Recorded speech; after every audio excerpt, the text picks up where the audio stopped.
Bonjour tout le monde. Nous sommes heureux d'être là aujourd'hui. Quel privilège, moi aussi, de me tenir devant vous. Dieu est grand et ce matin, nous voulons lui dire merci, lui dire qu'il règne en nous, qu'il vienne et qu'il règne en nous, au travers de ces chants qui dit le Seigneur nous libère de nos chaînes et permet à ce que nous puissions marcher vers lui. Amen. Je vous invite à vous lever.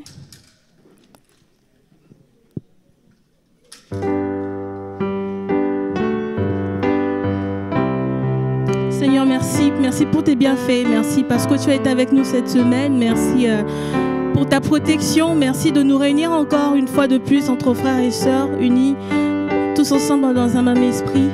Nous te confions ce culte, Seigneur. Sois l'alpha et l'oméga. En ton nom, Jésus. Amen.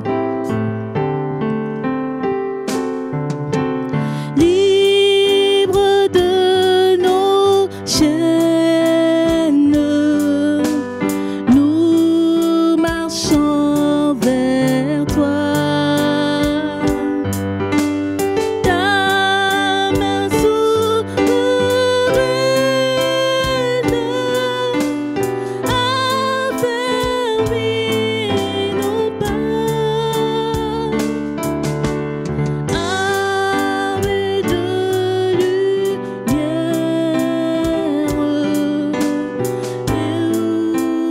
et d'éclat, soyons sur la terre, messagers de joie.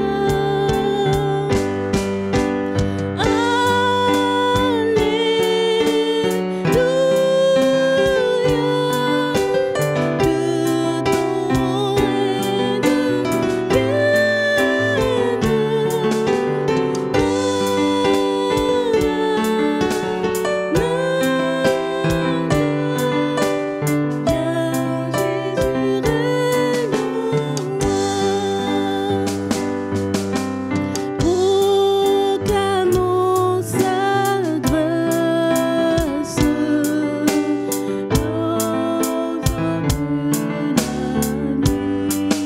nuit. Recherchons sa face,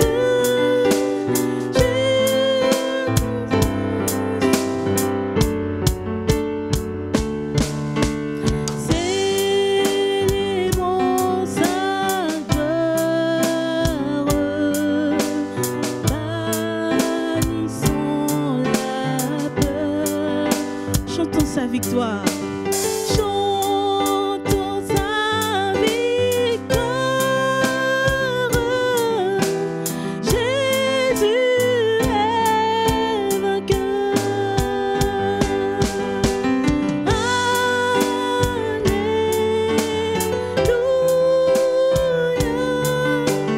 Que ton règne vienne.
seul me restaure mon secours est en toi. Toujours tu me portes, jamais tu ne donnes mon secours est en toi. Amen. Nous allons lire dans Jean, chapitre 14, du 15e verset au 17e verset.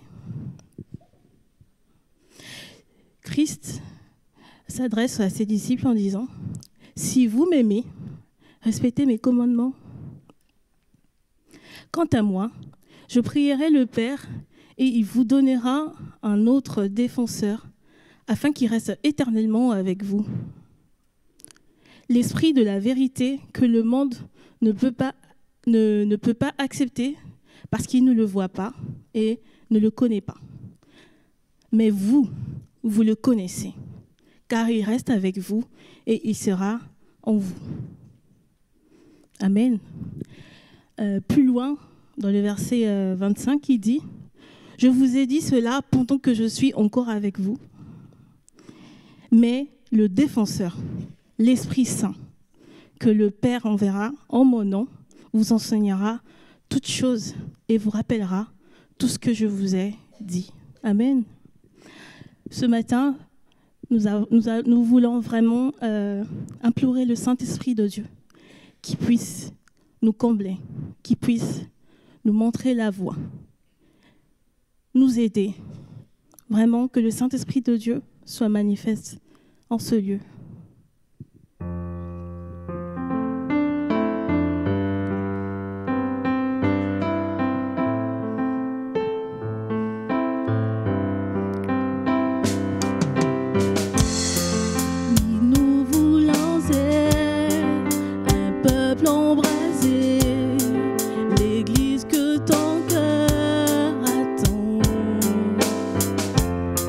Viens briser nos chaînes.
toujours dans cette direction, vraiment. Nous voulons implorer le souffle nouveau. Le souffle nouveau du Saint-Esprit. Saint-Esprit, s'il te plaît, remplis ce lieu. Visite tout un chacun. Alléluia. Alléluia.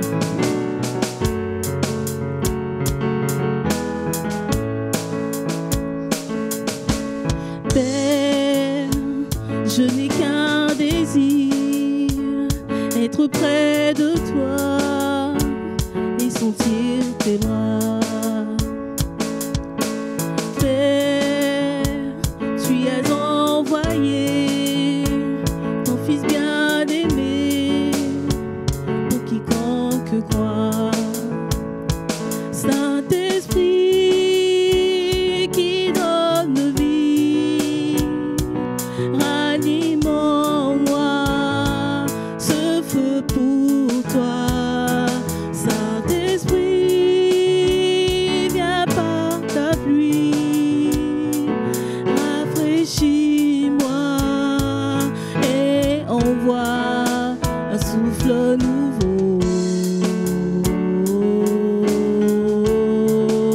Un souffle nouveau,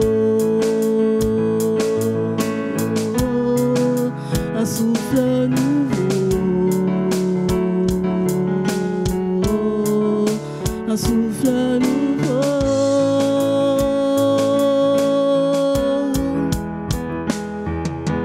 Père, je n'ai qu'un désir, rester près de toi, écouter ta voix.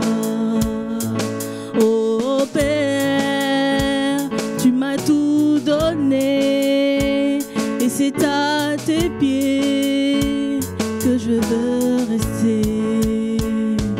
Saint-Esprit qui donne vie, ranime en moi ce feu pour toi. Saint-Esprit, viens par ta pluie, rafraîchis-moi et envoie un souffle nouveau,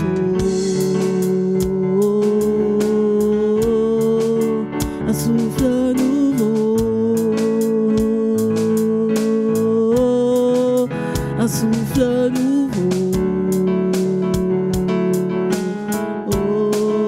Un souffle nouveau, un souffle nouveau, un souffle nouveau, un souffle nouveau, un souffle nouveau.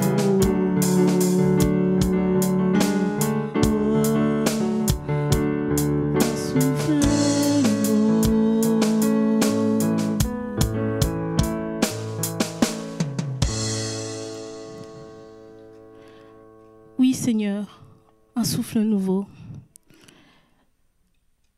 Je vous invite tous ensemble à prendre un moment dans la présence de Dieu, à implorer son Saint-Esprit. Il est capable de faire toutes choses. Vraiment, Saint-Esprit de Dieu, nous soupirons après toi. Viens remplir nos cœurs, viens remplir nos pensées, viens remplir nos vies, Seigneur, afin que ta parole, Seigneur, nous soit révélée de la manière dont tu voulais que nous la connaissions, Seigneur Jésus. Tu nous as dit, c'est le défenseur que tu nous enverras. Celui-là, il sera avec nous en tout temps. En tout temps. Saint-Esprit de Dieu, accorde-nous ton intelligence, ta sagesse. Parce que celle de ce monde nous amène à la perdition. Mais ton esprit nous montre le chemin. Tu as dit, c'est l'esprit de vérité. Alors que ta vérité, Seigneur, se manifeste dans ton Église, dans nos maisons, dans nos familles, dans notre travail, dans ce pays, au nom de Jésus-Christ, Seigneur. Amen. Je vous invite à prendre un moment, à prier, ou à lire un passage biblique ou à chanter. Amen.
31. Jérémie 31, 31.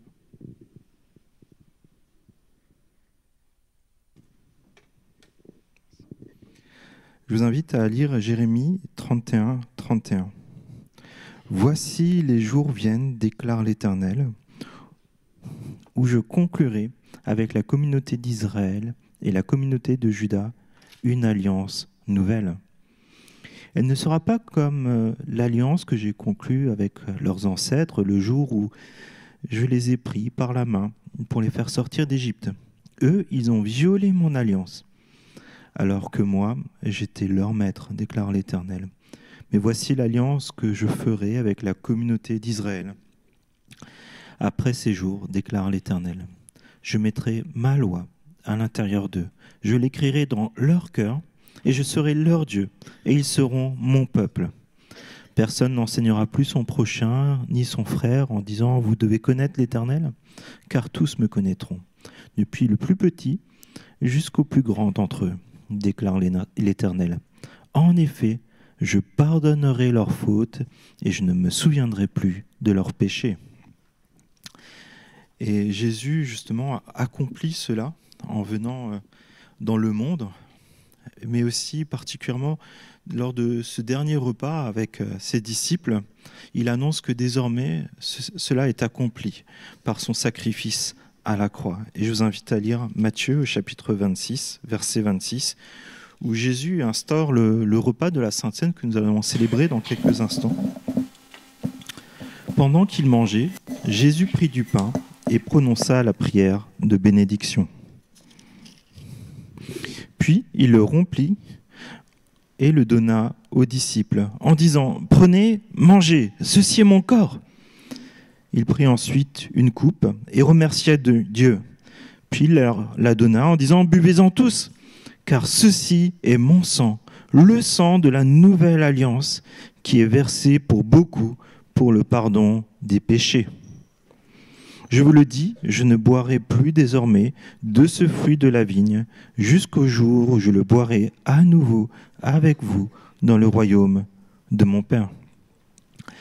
Et avec tout ce qu'on a chanté déjà, on se rappelle que Jésus il est mort à la croix pour nous pardonner de nos péchés, mais aussi que nous puissions recevoir l'Esprit de Dieu en nous, pour connaître Dieu, pour nous rappeler tout ce que Jésus a fait pour nous, et pour nous rappeler aussi qu'un jour, et c'est ça notre espérance, nous serons avec Dieu dans l'éternité, dans sa maison, et qu'on n'aura plus à lutter contre le péché. Et c'est ce qu'on veut célébrer ensemble, cette espérance qu'on ne peut trouver qu'en Jésus-Christ, la libération du péché, la vie éternelle dans la présence de Dieu, et l'Esprit de Dieu qui vit avec nous chaque jour et qui nous atteste que nous sommes enfants de Dieu. Et Jésus demande à ses disciples en fait, de se souvenir de lui par ce repas. Ça veut dire que quand on est disciple de Jésus-Christ, ça veut dire qu'on accepte que Jésus, c'est notre sauveur, celui qui nous a libérés du péché, qui nous a libérés de la mort, celui qui nous donne une espérance. Mais ça veut aussi dire que Jésus est le chef de notre vie et que, comme c'est inscrit dans ce texte, que désormais, nous souhaitons faire la volonté de Dieu et que nous souhaitons être guidés par l'Esprit de Dieu, par le Saint-Esprit. C'est pour ça que nous voulons appliquer la parole de Dieu dans notre quotidien. Et ça, c'est un appel qui s'adresse à chacun des disciples et on a peut-être parfois besoin de se remettre devant Dieu et dire « Oui, tu es mon sauveur, mais tu es aussi le chef de ma vie. » Et je vous invite juste à prendre quelques instants pour réfléchir à la signification du sacrifice de Jésus. La signification de qu'est-ce que ça veut dire que Dieu, son esprit, vit en nous à chaque instant.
vous invite à vous lever. Merci Seigneur pour ce moment de la Sainte Seine où tu nous accordes cette grâce de nous présenter à ta table. Amen. Merci.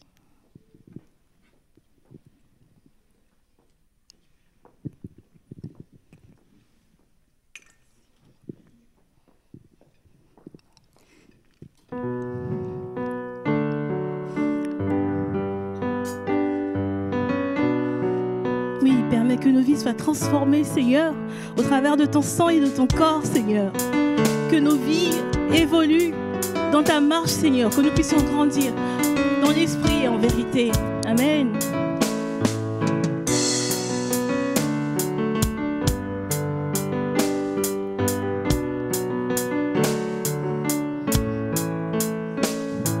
Éclatant de grâce, rayonnant de bonté, tu m'as relevé de ma honte. À présent, je marche vers ton éternité. Je veux plus qu'une vie rachetée.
J'invite Sylvain pour les annonces et pour la parole, pour annoncer le prédicateur qui sera... Bon, je ne vais pas spoiler.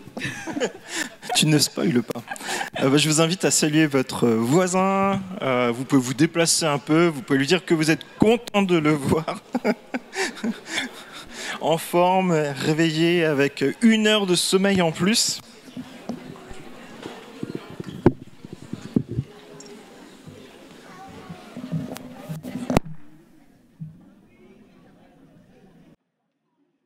Bizarre, avec 1 heure de sommeil, j'ai l'impression que c'est plus endormi que la semaine dernière. Mais donc, bienvenue à chacun et chacune. On est heureux de pouvoir se retrouver ensemble pour adorer Dieu, apprendre à le connaître, et puis se rappeler toutes les bonnes choses qu'il a pour nous, et y compris que Dieu est avec nous chaque jour.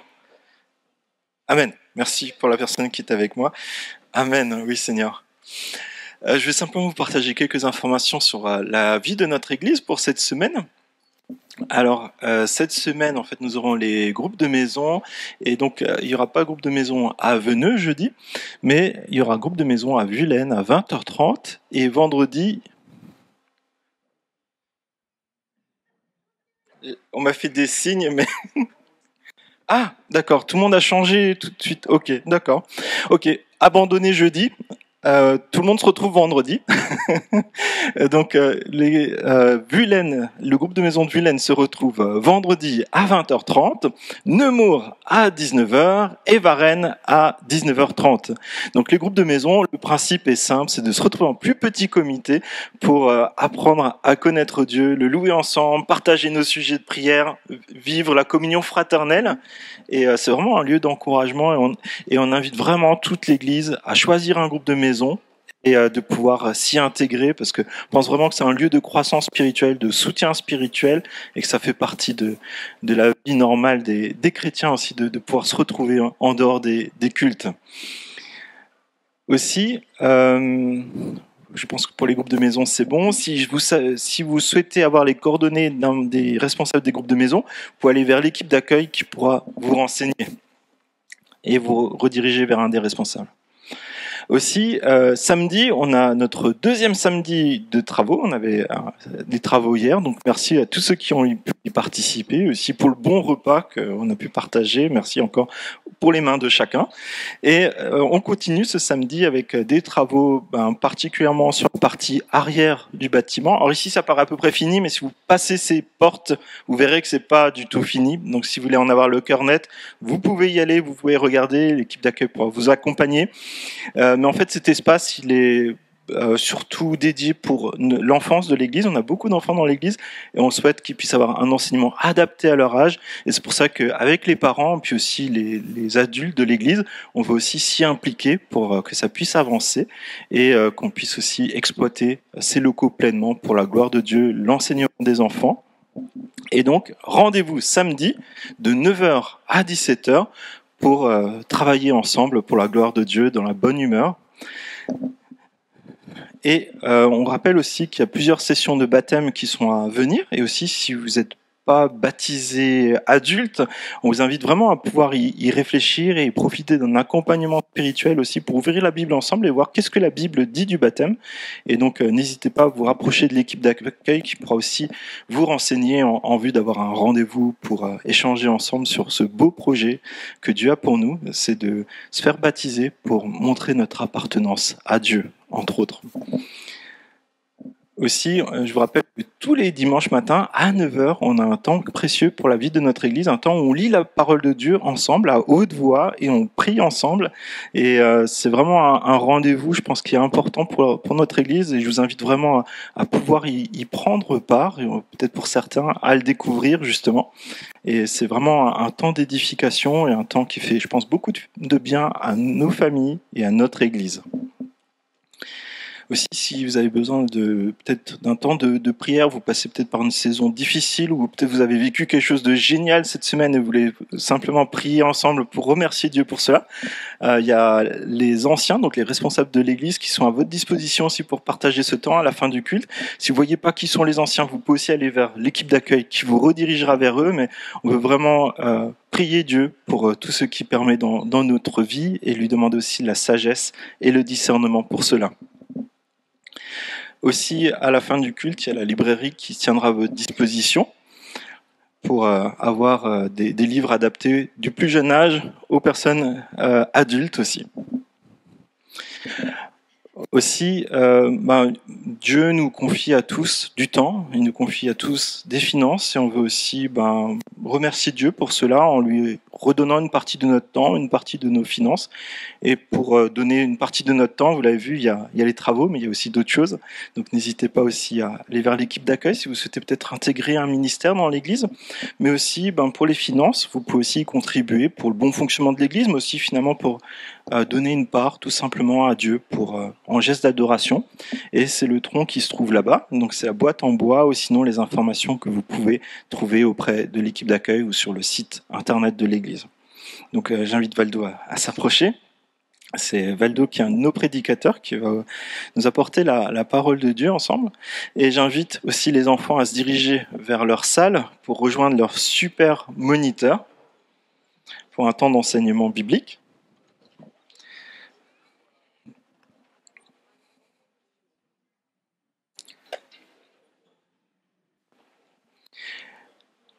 Et je vous invite à la prière pour que Dieu puisse nous parler.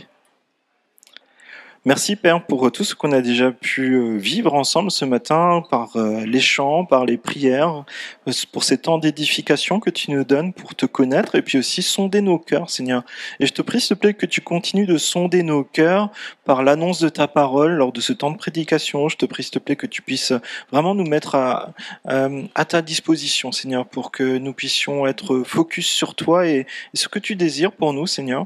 Et je te prie pour Valdo, que tu puisses vraiment l'utiliser comme ton instrument pour apporter ta parole. Et je te prie aussi pour nos moniteurs, que vraiment tu puisses aussi leur permettre d'enseigner les enfants. Et je te prie aussi pour que les enfants puissent vraiment apprendre à te connaître dès leur plus jeune âge. Amen. Eh bien, bonjour à chacun. Il m'incombe aujourd'hui de terminer plutôt une série sur l'évangile de Marc que j'avais commencé il y a bien longtemps. Et nous sommes donc aujourd'hui sur 2 miracles de Jésus, la délivrance d'un démon chez la fillette d'une femme syrophénicienne et la guérison d'un sourd présentant en plus des troubles d'élocution, autrement dit quasiment un sourd-muet. Et j'en profite pour faire un peu de publicité pour le stand de librairie, dont on a parlé déjà dans les annonces, où vous pourrez commander un super commentaire en plusieurs volumes sur l'évangile de Marc. Alors je vous montre un des volumes qui traite des chapitres 4 à 8. Donc vous imaginez que pour l'évangile de Marc, il y a toute une série de volumes, mais c'est d'une qualité exceptionnelle.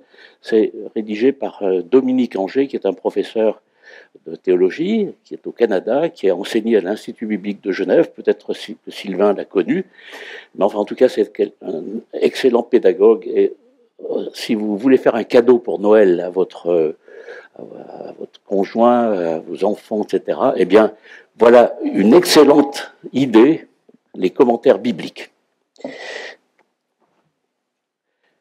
Alors, nous allons d'abord lire dans l'évangile de Marc, donc au chapitre 7, les versets 24 à 31. Marc 7, 24 à 31 dans la version du Semeur. Prenez le temps de chercher parce que nous reverrons après chaque verset en détail. Jésus partit de là et se rendit dans la région de Tyr.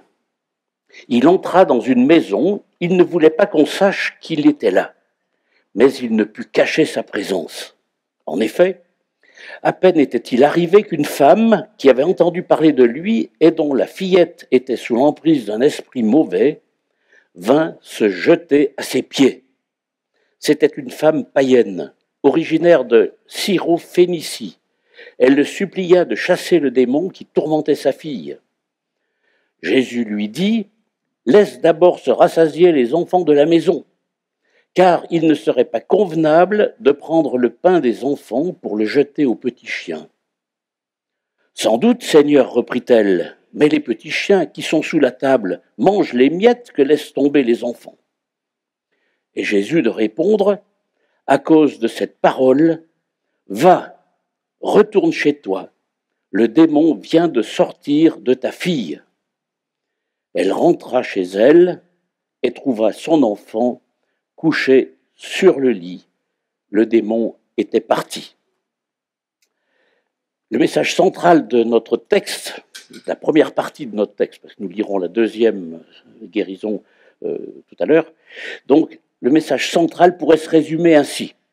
Jésus se laisse émouvoir par l'humilité et la foi persistante de toute personne, quelle que soit son origine, personne qui vient à lui sans la moindre prétention, comme cette femme. Donc, revenons à notre texte, le début, Jésus partit de là, mais qui représente ce là. Ce n'est pas la note de musique, c'est un point géographique. Hein. Marc ne le dit pas, mais vraisemblablement, c'est quelque part dans la région du lac de Galilée. Alors, je n'ai pas voulu préparer de photos pour vous montrer la géographie de la Palestine, mais vous avez au nord de la Palestine un lac qui s'appelle le lac de Galilée, il a plusieurs noms aussi. Voilà. Donc, certainement qu'il est parti de là. Par contre, la destination, elle est mentionnée dans le texte puisqu'il s'agit de la région de Tyr, sur la bande côtière de Phénicie, qui correspond en bonne partie au Liban actuel, à une 50aine de kilomètres, donc au nord du lac de Galilée, de la ville de Capernaum en particulier. Donc 50 kilomètres, c'est moyennement loin, mais à l'époque, ça se faisait à pied couramment. Et c'est de cette région qu'étaient venus les matériaux, c'est une anecdote importante, les matériaux pour la construction du temple et du palais de Jérusalem, eh bien, plusieurs siècles auparavant, ces matériaux étaient venus de cette région-là. Il devait y avoir des rochers, enfin, d'une qualité de pierre qui convenait pour la construction, et il y avait eu un accord pour importer finalement tous les matériaux. Mais les relations entre cette région et Israël s'étaient dégradées et le paganisme atteignait alors des sommets dans la ville de Tyr. C'était horrible. Et donc Jésus entre dans un territoire qui est traditionnellement hostile et qui n'est pas peuplé par des populations juives. Toutefois, le fait que Jésus entre dans une maison nous montre qu'il devait avoir des connaissances ou des relations, des sympathisants, malgré tout, dans cette région hostile. Et souvenons-nous, si vous vous souvenez les prédications sur le chapitre 3 de Marc, nous avions vu qu'une foule importante suivait Jésus près du lac de Galilée, donc à 50 km de Tyr, hein, et donc certainement que des gens étaient remontés sur la région de Tyr, parce qu'ils étaient descendus pour entendre Jésus. Bref, en tout cas, Jésus rentre dans une maison où on est prêt à l'accueillir, mais il voulait entrer incognito. Mais là, c'est raté, nous dit le texte, suite à l'arrivée soudaine d'une femme païenne, d'une femme grecque, syrophénicienne. Alors, 4 étapes dans les échanges de Jésus avec cette femme. La femme, tout d'abord, versets 25-26, la femme supplie Jésus pour sa fille, qui est possédée. Une femme qui avait entendu parler de lui et dont la fillette était sous l'emprise d'un esprit mauvais vint se jeter à ses pieds. C'était une femme païenne d'origine syrophénicienne. Elle le supplia de chasser le démon qui tourmentait sa fille. Son premier geste à Jésus, à cette femme, c'est de se jeter aux pieds de Jésus. Première chose, première manifestation. Elle implore et supplie de chasser le démon qui tourmente sa fille. Cela révèle une foi réelle et un courage évident chez cette femme. Elle qui est une païenne, donc une femme impure, dont la fille est habitée par un esprit impur, et qui est originaire d'une région hostile, hautement hostile à Israël, elle ose à s'adresser à Jésus et elle va droit au but, convaincue d'être à la bonne adresse. Deuxièmement, qu'est-ce que l'on voit? Eh bien, Jésus refuse. Jésus refuse, ou du moins il temporise sa réponse, parce que cette femme n'est pas juive. Et au verset 27, on voit ce qu'il fait, c'est un véritable duel oratoire qui s'engage entre Jésus et cette femme phénicienne. Jésus lui dit, verset 27, « Laisse d'abord se rassasier les enfants de la maison, car il ne serait pas convenable de prendre le pain des enfants pour le jeter aux petits chiens. » Jésus répond à cette femme sous la forme d'une parabole, mais sa réponse peut nous paraître vraiment choquante. En tout cas, moi, ça me heurtait, la première lecture. Qu'aurions-nous aujourd'hui comme réaction si de tels propos passaient aux informations du journal de 20 heures? Vous imaginez. Quelqu'un d'Israël, et en plus Jésus, qui parle des petits chiens, pour parler d'autres peuples. Mais nous avons quand même là, malgré tout, dans notre passage, une lueur d'espoir avec un mot, le mot d'abord. Laisse d'abord se rassasier les enfants de la maison. Dans cette parabole, c'est vraiment une parabole, hein, Jésus compare les non-juifs à des petits chiens. En fait, il faut réaliser ici que ce sont des chiens domestiques et non pas des chiens errants. Il y avait quand même 2 classes de chiens, malgré tout. Mais là, c'est des chiens domestiques. Il faut donc comprendre que les petits chiens auront un jour leur part, mais qu'on ne doit pas leur donner aujourd'hui la part des enfants qui sont actuellement en train de manger et de se rassasier même, c'est-à-dire les compatriotes de Jésus, les Juifs, hein, qui sont en train de découvrir Jésus pendant les 3 années de son ministère en Palestine. Donc ça, c'est un épisode un petit peu délicat, on va dire. Mais la femme, aux surprises, la femme comprend. Et elle insiste avec intelligence. Et voilà ce qu'elle dit au verset 28. « Sans doute, Seigneur, reprit-elle, mais les petits chiens qui sont sous la table mangent les miettes que laissent tomber les enfants. » Quelle vivacité d'esprit! Cette femme est vraiment étonnante. Avec ce sans doute, elle comprend, elle montre qu'elle a compris et qu'elle accepte les propos de Jésus et dans une certaine mesure qu'elle lui donne raison. Notons de plus qu'elle appelle Jésus Seigneur. Sans doute Seigneur, reprit-elle. Le commentaire que je vous ai montré là mentionne que c'est la seule fois dans l'évangile de Marc que quelqu'un appelle Jésus Seigneur. Et ce n'est pas n'importe qui, c'est une femme païenne, une femme syrophénicienne qui n'était pas bien vue par les Juifs. Elle appelle Jésus Seigneur. Remarquable. En fait, sa réponse montre qu'elle est consciente que la bénédiction des nations, dont sa propre nation à elle, eh bien, passe d'abord par la bénédiction d'Israël dans le prolongement de la promesse faite à Abraham en Genèse 12, où Dieu a dit que toutes les familles de la terre seront bénies à travers toi, Abraham. Donc, y compris cette nation de la Phénicie, et au passage, y compris l'Europe et notre pays. La femme s'identifie sans problème aux petits chiens qui sont sous la table de la maison.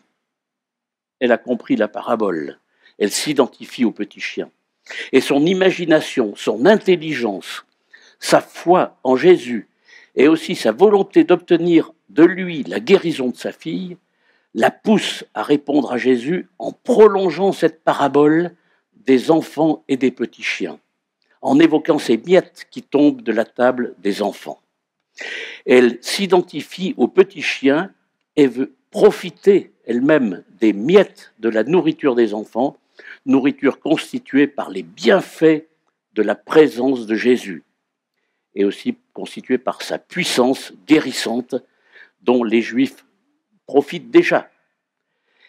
Mais on a vu que Jésus, au passage, il a dépassé un peu les frontières pour faire des guérisons. Il n'a pas fait des guérisons en Israël, il a fait aussi des guérisons au-delà de la frontière. Il commençait déjà à élargir son ministère. Donc, le dernier point de cette partie, de cette histoire-là, c'est que Jésus exauce la requête de la femme, verset 29, et Jésus de répondre, à cause de cette parole, va, retourne chez toi, le démon vient de sortir de ta fille. Jésus est scotché, on dirait aujourd'hui, par la réponse de la femme au sujet de ses miettes. Cette femme montre qu'elle a très bien compris et interprété avec une grande habileté la parabole de Jésus sur les enfants et les petits chiens. Du coup, Jésus change d'avis par rapport à la fin de non-recevoir qu'il avait exprimée au début, et il délivre la fillette, qui au passage n'est pas présente, donc à distance, sans même l'avoir vue. Que retenir pour nous aujourd'hui de ce texte, cet épisode? C'est que premièrement, Jésus est sensible à nos souffrances et à nos besoins. Il ne peut contenir son amour qui déborde et il veut aussi nous rassasier. Premier point important qu'on peut prendre pour chacun de nous ce matin. Le deuxième point, c'est que Jésus est sensible à notre foi et il veut l'honorer. Soyons persévérants comme cette femme qui s'est saisie de ce qu'elle connaissait de Jésus, c'est-à-dire pas grand-chose encore, mais qui s'est saisie de ce qu'elle avait vu ou entendu par ses voisins, par ceux qui avaient eu des contacts avec Jésus, et qui n'a pas abandonné, qui a persévéré avec audace. Le troisième point que l'on peut retenir pour nous, c'est que Jésus nous invite à considérer positivement le rôle du peuple juif depuis Abraham dans la construction de son plan de salut pour le monde entier, dont nous bénéficions, comme je l'ai dit aujourd'hui, nous ici en France, mais partout dans le monde. Et donc parmi tous les peuples de toutes les régions du monde. Et cela nous pousse à parler du travail missionnaire qui propage la parole de Dieu dans tout le monde. Et d'ailleurs, ce week-end, à l'église de Ponto-Combo, il y avait un mouvement qui s'appelle Propulsion, qui cherche à promouvoir les missions auprès des jeunes et des moins jeunes d'ailleurs. Et donc, c'est vraiment un mouvement très intéressant et qui va dans le sens, justement, de faire connaître cette vocation de Jésus, d'étendre son ministère au monde entier. D'ailleurs, il y a également aussi aujourd'hui un week-end sur les églises persécutées dans le monde, donc où on nous demande, on nous incite à prier et à prendre des nouvelles de ces chrétiens qui, de par le monde entier, sont persécutés. Jésus est sensible à tout cela, et ça faisait partie du plan initial de Jésus de répandre son ministère finalement dans le monde entier. Un autre point encore, c'est qu'aujourd'hui, nous avons le privilège de partager la table de Jésus et non plus les miettes. Cette femme, Jésus était encore sur terre, il n'était pas monté au ciel, il n'avait pas encore envoyé son esprit comme nous l'avons aujourd'hui. Mais cette femme a déjà su profiter des miettes. Mais venons à lui, venons à sa table qui nous est offerte aujourd'hui en toute liberté. Pas besoin d'être caché sous la table pour saisir les miettes. Saisissons d'un plein élan le salut que Jésus nous offre. Il y a une invitation à se faire baptiser pour ceux qui se rapprochent de Christ. Eh bien, c'est dans la volonté de Dieu, c'est dans la volonté de Jésus. C'était son ministère déjà ici avec cette femme syrophénicienne. Donc, pas besoin d'être caché sous la table pour saisir les miettes. Saisissons d'un plein élan le salut que Jésus nous offre. Capitulons si nous sommes hésitants et perplexes. Et la question que je vous pose, c'est que est-ce que tu as aujourd'hui capitulé devant Jésus? C'est le moment, si ce n'est pas encore fait. Il n'est pas trop tard. Donc, venez voir un ancien ou le pasteur si vous avez des questions à ce sujet. Ensuite, soyons cohérents. Prenons Jésus au mot dans tous les domaines de notre vie. Poussons-le dans ses retranchements, comme cette femme phénicienne a pu le faire. Femme qui était manifestement douée d'une grande intelligence et d'une grande logique. Que ce soit pour nous, alors dans le choix de nos études, pour les jeunes, ceux qui sont en études, pour le choix de notre métier, pour le choix de notre conjoint, pour le choix de notre mode de vie, le choix de notre lieu de vie, pour le choix de nos investissements. Donc que ce soit dans la gestion aussi de nos relations familiales, de nos relations sociales, de nos relations professionnelles, eh bien, plaçons notre confiance en Jésus, comme cette femme, sans hésitation. Venons à lui sans hésitation. Supplions Jésus d'intervenir dans tous les domaines que j'ai évoqués, en nous soumettant au vaste plan de Dieu. Il est tout à fait légitime de souhaiter que le déjà du règne de Dieu produise des effets dans notre vie et dans la vie des personnes qui nous tiennent à cœur, donc que ce soit des conversions, que ce soit des guérisons, que ce soit des libérations. C'est tout à fait légitime de souhaiter que le règne de Dieu qui est là, et qui viendra à la fois, eh bien, il est déjà disponible pour nous. Mais apprenons la leçon que nous donne cette femme qui supplie Jésus d'intervenir tout en acceptant humblement que le monde ne tourne pas autour d'elle.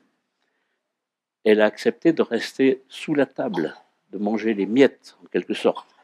Donc Dieu est en train d'accomplir un plan qui dépasse largement sa personne et sa supplication n'a de sens de cette femme que parce qu'elle s'inscrit dans cet immense plan.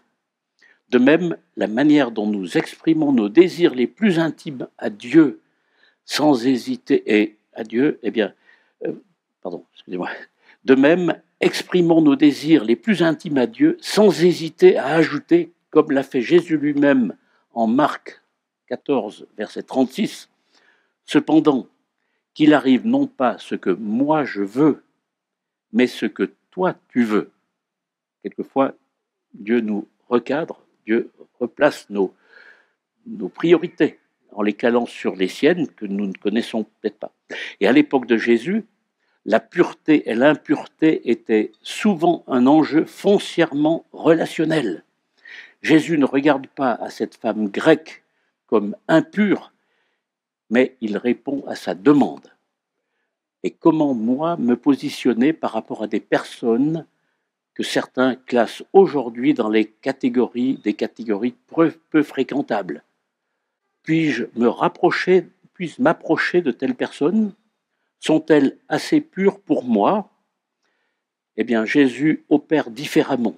Il se rend partout où se trouvent des personnes réceptives à son message, quel que soit leur niveau de pureté, entre guillemets. Donc, nous faisons de même. Sachons voir au cœur avant de voir les apparences ou quelquefois des réalités d'ailleurs aussi. Donc, ne considérons aucun terrain comme trop impur, au même titre que Jésus l'a fait.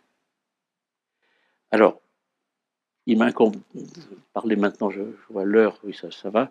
La deuxième guérison, je vais donc, si vous avez votre Bible ouverte, vous attaquez maintenant au niveau du verset 31, c'est avec la guérison de ce sourd-muet, donc Marc 7, verset 31.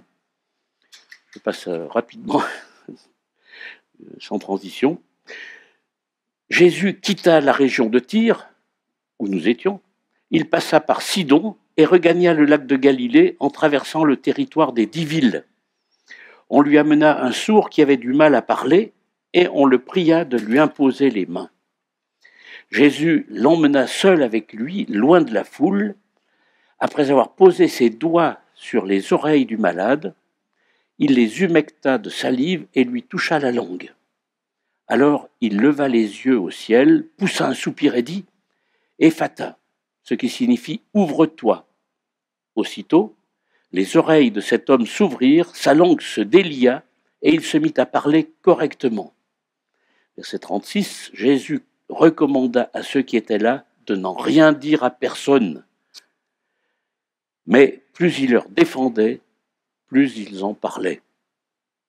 Remplis d'étonnement, les foules s'écriaient « Tout ce qu'il fait est magnifique. Il fait entendre les sourds et parler les muets. » Donc, détail pratique, un petit cours de géographie. Jésus fait un trajet de retour vers le lac de Galilée, donc qui normalement est au sud, mais il commence en partant par le nord, vers le nord. C'est-à-dire, il remonte de Tyr jusque vers Sidon, c'est-à-dire au Liban, avant de redescendre à l'est du lac de Galilée, en traversant cette région que les historiens appellent la Décapole, le territoire des 10 villes. Il y avait 10 villes qui étaient connues dans cette région. Donc c'est un trajet finalement de l'ordre de 200 km, une estimation tout à fait sommaire. Donc on ne sait pas vraiment pourquoi il a fait ce détour, mais peut-être qu'il a fait d'autres guérisons, d'autres enseignements. Mais en tout cas, nous, on retrouve Jésus quand il est de retour près du lac de Galilée. Donc on lui amena un sourd qui avait du mal à parler et on le pria de lui imposer les mains. On constate que la population est maintenant plus favorable qu'avant avec Jésus. Si vous vous souvenez encore des prédications sur Marc chapitre 5, on avait vu que la population avait prié Jésus de quitter la région parce qu'il se met trop de troubles. Mais maintenant, eh bien, les gens ont compris, on lui amène des personnes qui ont besoin de guérison. Donc on amène ce sourd à Jésus. C'est donc quelqu'un qui prend en main l'initiative de cette démarche. C'est pas la personne sourde. On lui amène cette personne. Comme dans un certain nombre de cas de guérison rapportés dans les évangiles, quand des personnes descendent un malade par le toit en démontant une partie du toit, etc. Là, c'était plus facile, c'était au niveau du sol, on amène ce sourd muet à Jésus. Mais la différence un petit peu, là, c'est que là, les demandeurs précisent la prescription. Ils signent la prescription pour Jésus, impose-lui les mains. Bon, le terme entre guillemets, le fait qu'il avait du mal à parler, c'est le même que celui que l'on trouve dans l'Ancien Testament, dans un texte messianique dans le livre du prophète Ésaïe, je vais vous lire chapitre 35, versets 5 et 6, où il est dit que ce jour-là, les oreilles des sourds et les yeux des aveugles s'ouvriront. Et alors le boiteux bondira comme un cerf et le muet criera de joie, car des eaux jailliront dans le désert et dans la steppe, des torrents couleront. Là, on trouve maintenant, avec Jésus, la réalisation, enfin, un début de réalisation de cette prophétie-là, du livre du prophète Ésaïe. Alors, comment Jésus s'y prend ? Eh bien, Jésus l'emmena seul avec lui, loin de la foule. Après lui avoir posé ses doigts sur les oreilles du malade, il les humecta de salive et lui toucha la langue. Alors, il leva les yeux au ciel, poussa un soupir et dit « Ephata », ce qui signifie « ouvre-toi ». Le fait que Jésus emmène cet homme seul, loin de la foule, est très significatif. Cet homme est important aux yeux de Jésus. Ensuite, Jésus ne se contente pas d'un toucher imprécis, comme par exemple une main sur l'épaule, où on a vu que quelquefois des guérisons se produisent simplement en touchant le vêtement de Jésus. Non, là, Jésus prend soin du malade. Il pose ses doigts sur ses oreilles, il dépose de sa salive sur la langue du sourd, du muet. Et ensuite, en se tournant vers Dieu, qui est au ciel, il dit « Ephata » en araméen, ce qui signifie « ouvre-toi ». Et le miracle se produit. Aussitôt, les oreilles de cet homme s'ouvrirent, sa langue se délia et il se mit à parler correctement. Et le texte du prophète Ésaïe que j'ai lu se réalise, les oreilles s'ouvrent, la langue se délie. Mais la suite est intéressante aussi. C'est que Jésus recommanda à ceux qui étaient là de n'en rien dire à personne. Mais plus il leur défendait, plus ils en parlaient. Remplis d'étonnement, les foules s'écriaient « Tout ce qu'il fait est magnifique, il fait entendre les sourds et parler les muets. » Et comme bien souvent, les recommandations de discrétion de Jésus ne sont pas respectées, mais le résultat, lui, est impressionnant. Les foules acquiescent et elles proclament « Tout ce qu'il fait est magnifique, il fait entendre les sourds et parler les muets. » Ce peuple qui voulait chasser Jésus parce qu'il en faisait trop, quelque temps avant, je ne sais pas si c'était quelques semaines ou quelques mois avant, là, ils en viennent à acclamer Jésus et à l'honorer. Alors, quelles sont les applications pour nous aujourd'hui? Et je pense qu'elles sont nombreuses. Alors, c'est premièrement, l'exemple de la beauté d'un ministère qui ne cherche pas à attirer les regards. Le fait que Jésus se mette à l'écart montre qu'il ne cherche pas à attirer les regards.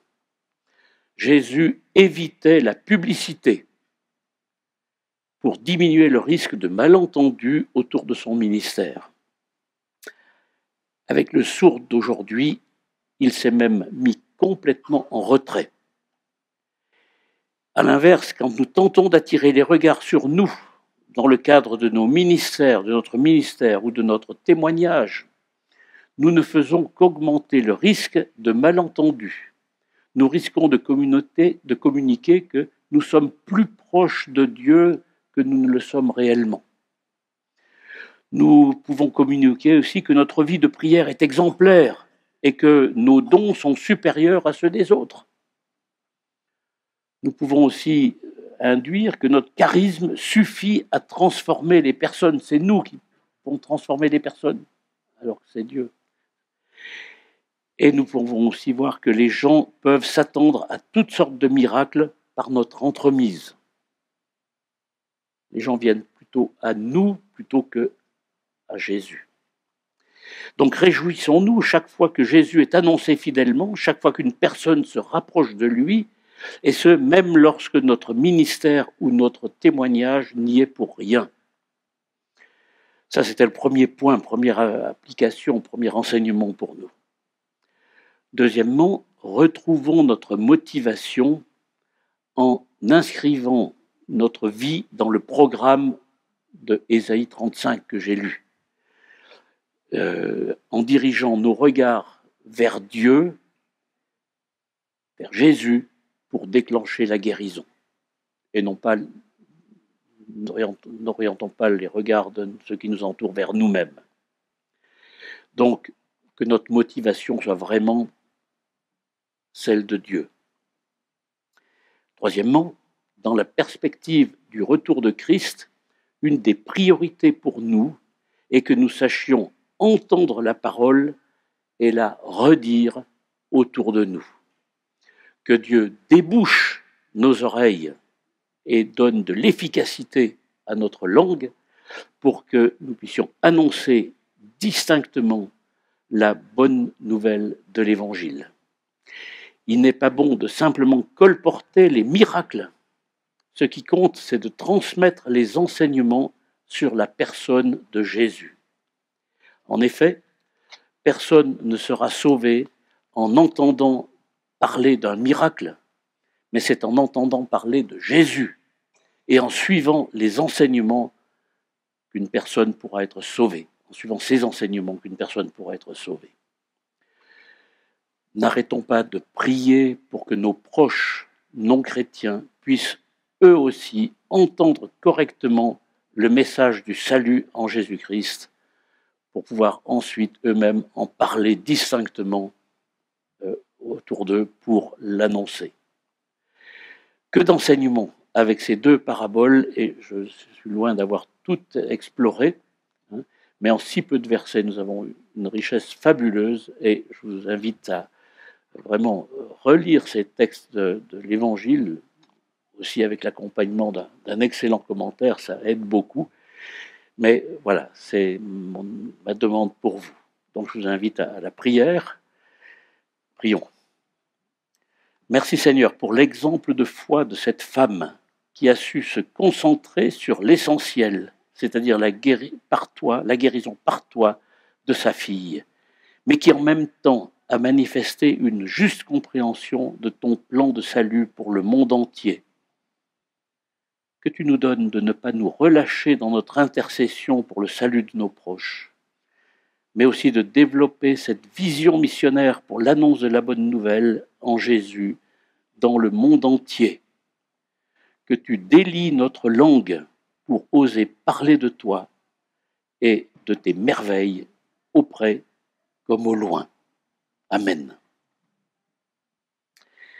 Je vous invite maintenant à chanter un dernier cantique qui est une mise en pratique de ce que cette femme a fait. Celui qui met en Jésus une pleine confiance, eh bien, le cantique se poursuit avec « Par la foi, nous marcherons ». Par la foi, nous marcherons.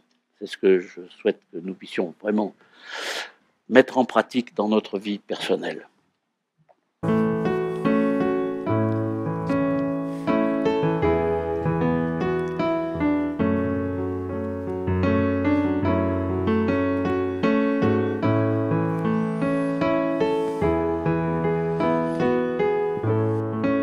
Celui qui met en Jésus une pleine confiance, jamais ne chancelle plus, compléter sa délivrance. Par la foi, nous marcherons, par la foi. Nous triomphons par la foi, mon Rédempteur me rendra plus que vainqueur dans les jours d'adversité. Quand tu sens grandir l'orage, le garde en sécurité. À Christ, reprends courage. Par la foi, nous marcherons. Par la foi, nous triomphons. Par la foi, mon Rédempteur me rendra plus que vainqueur. Quand Satan veut te troubler, enlever ton espérance, ton passé te reprocher, que Christ soit ton assurance. Par la foi, nous marcherons. Par la foi, nous triomphons. Par la foi, mon Rédempteur me rendra plus que vainqueur. Amen. Par la foi, nous marcherons, nous triompherons. Nous pouvons tout par la puissance de Dieu. Amen. Sur ce, je vous souhaite une très bonne semaine et un très bon après-midi. Et on va dire au revoir aussi à ceux qui se sont connectés sur YouTube. Nous ne vous avons pas oubliés, non. Et à très bientôt. Amen. Au revoir.